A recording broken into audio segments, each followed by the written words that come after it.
సహకరించినందుకు వారికి నా హృదయపూర్వక నమస్కారాలు చెప్పబోయే ముందు మనకి ఈ వేదికనిచ్చిన vice chancellor Andhra university professor GP Rajasekhar గారికి నా హృదయపూర్వక ధన్యవాదాలు.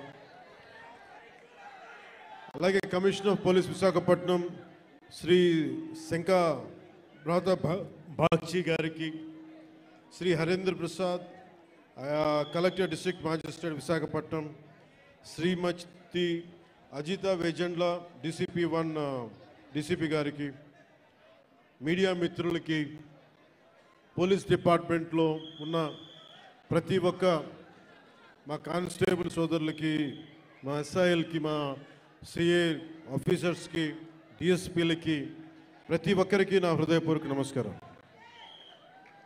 నాకు వైజాగ్ విశాఖపట్నం నాకు చాలా గుండెల్లో ఉన్నది. అంటే చాలామంది అనుకుంటూ ఉంటారు, ఈ పవన్ కళ్యాణ్ అనేవాడు ఏ ఊరు వెళ్ళినా ఆ ఊరిలో ఉంటాడని చెప్తాడేంటి అనుకుంటా ఉంటాడు.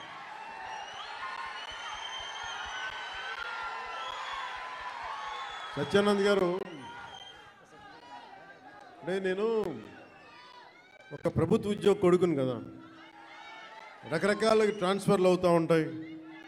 ఇందాక సత్యానంద్ గారు చెప్పినట్టుగా నాకు విశాఖపట్నం తోటి నాకు పరిచయం ఏంటి అంటే, నాకు ఈ రోజుకి గుర్తులేదు. 92లో నన్ను పిలిచారండి. 92 సత్యానంద్ గారు. అంటే నేను ఏమవ్వాలి అనుకునే పరిస్థితుల్లో చిరంజీవి గారు నన్ను, వీడు ఇంట్లో ఉండి పాడైపోతున్నాడు, ఇంట్లోంచి బయటికి వెళ్ళేవాడు కదా. ఒక 16 ఏళ్ళ అమ్మాయిని ఎలా పిలుస్తారు ఇంట్లోంచి బయటికి వెళ్ళకుండా, నన్ను ఇంట్లో పెట్టేసేవాడు. నాకు వెళ్ళాలంటే ఇట్లా ఉండేవాడిని కదా అప్పుడు. అలాంటి నన్ను తీసుకెళ్ళి వీడికి ఏదో ఒకటి ఇంట్లోంచి పడేస్తే తప్ప వీడు ఏదో నేర్చుకోవడం చెప్పి ఆయన పిలిచి నన్ను విశాఖపట్నం పంపించారు. అలాగే విశాఖపట్నంతో నాకు పరిచయం. అలాగే మన ఉత్తరాంధ్ర ఆటపాట, బై బై ఏ బంగారు బాయి చెరువు కాడ బోరు నబో నబో నబరి గజలు ఎత్తుకొలుసులు ముక్కు పొడకలు నడుము సన్న నాగరాలు ఎములరుగని బాగోతో అబో అబో అబో అబో బేడ పరక టిక్కటి. ఇవన్నీ ఎక్కడి నుంచి వచ్చినాయి నాకు అంటే, ఎదుగో ఆయన పుణ్యం. ఉత్తరాంధ్ర ఆట పాట నా గుండెల్లో నా అణువున నింపేశారు. అలాగే అంటే అలాంటి విశాఖపట్నం సినిమాలకే కాదు, ఇదే నోవాటెల్లో ఒక 2 సంవత్సరాల క్రితం నలిపేస్తే, నువ్వు బయటికి రాకూడదు కారులో నుంచి కూడా అని అప్పుడున్న పోలీసు ఉన్నతాధికారులు నలిపేస్తే, నోవాటెల్లో ఉంటే భయభ్రాంతుల్ని చేస్తే, హోటల్ రూముల్ని బూట్లతోటి కొడితే, అరెస్ట్ చేయాలని ప్రయత్నం చేస్తే, విశాఖపట్నం మొత్తం వచ్చి మన నోవాటెల్ ముందుకు వచ్చింది. అంత బలమైన మెమరీ కూడా వచ్చింది, జ్ఞాపకం.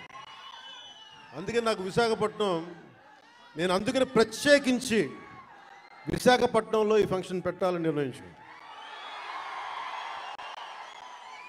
అలాగే మాట వినాలాగండి. అలాగే మీకు తెలుసు, మనకి వకీల్ సాబ్ కానీ మిగతా ఏ హీరోస్ అయినా ఈరోజు ఉప ముఖ్యమంత్రిగా అంటే కూడా మీతోటి పవన్ కళ్యాణ్ అని మీకు ఇష్టమైన హీరోగానే మాట్లాడతాను ఈరోజు. అంటే అందరి హీరోల సినిమాలకి డబ్బులు 150 రూపాయలు 200 ఇస్తే, పవన్ కళ్యాణ్ స్పెషల్ ఏంటంటే 10 రూపాయలు 15 రూపాయల టికెట్ గత ప్రభుత్వంలో. అలాంటి పరిస్థితుల్లో కూడా భీమ్లా నాయక్ని ఘన విజయం చేసిన మీ అందరికీ ఈ రోజున సభాముఖంగా మీ అందరికీ ధన్యవాదాలు తెలియజేస్తున్నాను. యావత్తు తెలుగు ప్రజానీకానికి, ఆంధ్ర ప్రజానీకానికి, రాష్ట్రానికి. ఇలాంటి పరిస్థితుల్లో గౌరవ ముఖ్యమంత్రి శ్రీ నారా చంద్రబాబు నాయుడు గారి నాయకత్వంలో కూటమి ప్రభుత్వం ఏర్పాటు చేసిన తర్వాత సినిమాటోగ్రఫీ శాఖ జనసేన తీసుకున్నప్పటికీ కూడా ఇది మన ఇబ్బందిగా అంటే మనం తీసుకోకూడదు అని చెప్పేసి ప్రత్యేకించి నేను గౌరవ ముఖ్యమంత్రి గారి ఆఫీస్కి పంపించాను. ఈ సినిమా టికెట్ రేట్లు అందరికీ ఇచ్చినట్టుగానే ఇస్తే బాగుంటుంది, నిర్మాతలు నాకు చెప్పినప్పుడు నాకు సంబంధం లేదు, ఇది మీరు గౌరవ ముఖ్యమంత్రి శ్రీ చంద్రబాబు నాయుడు గారి టేబుల్ మీద పెట్టండి, ఆయన ఇస్తే తీసుకోండి, ఆయన ఎంత ఎన్ని రూపాయలు ఇస్తే తీసుకోండి, అంతకుమించి నేను ఒక్క మాట కూడా చెప్పనని చెప్పాను. సో అలాంటి పరిస్థితుల్లో గౌరవ ముఖ్యమంత్రి గారు ఈ సినిమాకి కావాల్సిన నాకేం ప్రత్యేకంగా ఏం చేయలేదు, కానీ అందరి హీరోలకి ఎలా చేశారో చేసినందుకు ప్రత్యేకంగా వారి మనస్ఫూర్తిగా మనందరి తరపున, మన అభిమానులందరి తరపున వారికి ఒక్కసారి బలమైన కరతాళ ధ్వనులతోటి కృతజ్ఞతలు తెలియజేద్దాం. ఇందాకే వస్తూ ఉంటే మన యువ నాయకుడు, యువగళం ప్రతినిధి, 100 కిలోమీటర్లు ప్రయాణించిన నాయకుడు,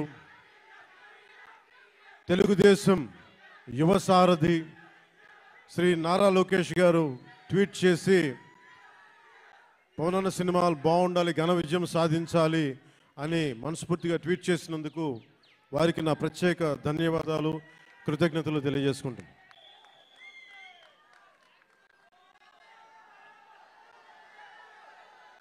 అలాగే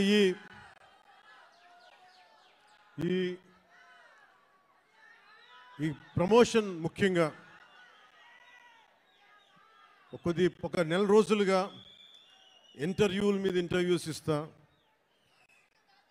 అంటే తన ప్రతి దానికి సినిమాకి ఒక ఆకర్షణతోటి ముందుండి సినిమాని ప్రమోట్ చేసిన శ్రీ మిస్ నిధి అగర్వాల్ గారికి మనస్ఫూర్తిగా నా కృతజ్ఞతలు తెలియజేస్తాను. ఈరోజు నేను మీ ముందుకు వచ్చాను ఇలాగా, నిన్న అన్ని ఏకదాటిగా పొద్దున్నుంచి రాత్రి 12 దాకా ఇంటర్వ్యూస్ ఇచ్చాను అంటే, అలాగే ఈరోజు మీ ముందు నిలబడ్డాను అంటే ఆవిడ చేసిన పనికి నాకే సిగ్గు వచ్చి మన సినిమాని మనం ప్రమోట్ చేసుకోకపోతే ఎట్లా. నేనేం నమ్ముతానంటే, ఇదివరకు సత్యానంద్ గారికి తెలుసు, ఎప్పుడు మన ఫోటో లేదు, మీరు వేయచ్చు కదా అప్పుడున్న సినిమా పత్రికల్లో అంటే, మన సినిమా మన ముఖాలు ఎవరు వేస్తారని చెప్పి నేను అడిగితే, మీరు ఇంకా పెద్ద హీరో అసలు ఇంకా మీరు హీరో కాదు కదా, మీరు హీరో కూడా పెద్ద హీరో కాదు కదా, మీకు ఏమని చెప్పేవాళ్ళు. నాకు అది అలవాటు అయిపోయింది, పబ్లిసిటీ లేకుండా సినిమాలు అవ్వటం, మీ గుండెల్లో మీరు పెట్టుకొని గెలిపించారని విజయం ఇచ్చారు తప్ప నాకు ఎప్పుడు మీడియాతోటి మాట్లాడాలని కానీ నేను కోరుకున్నప్పుడేమో జరగలేదు. తర్వాత నాకు అలవాటు అయిపోయింది మీడియా లేకుండా సినిమాలు విజయం సాధించడం.